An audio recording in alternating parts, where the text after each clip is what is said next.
il Pagano al termine di Bagheria e Carenze, un 4-0 secco, però si vince anche queste partite. Assolutamente sì, queste partite che in realtà sono facili poi possono avere tante insidie, l'obiettivo era sbloccarla subito, bene che l'abbiamo sbloccata e poi è chiaro che è una partita senza storia, una volta sbloccata viene tutto più facile e poi siamo contenti di questa vittoria, ci volevano, dopo il passo falso di domenica riconquistare 3 punti, anche perché le partite vanno tutte giocate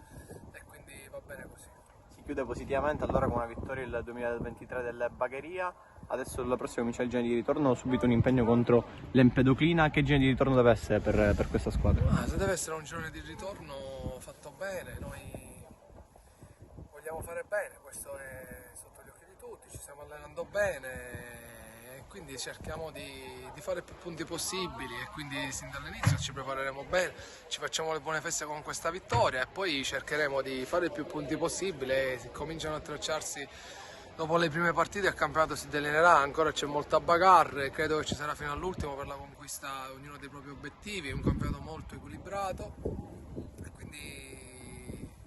l'impegno ci sarà, poi partita dopo partita guarderemo la classifica piano piano e cercheremo di arrivare il più in alto possibile. Ad oggi un obiettivo è quello di fare più punti possibile, poi partita dopo partita vedremo di che pasta siamo fatti, anche se in cuor mio lo so di che pasta siamo fatti e quindi ci valuteremo partita dopo partita.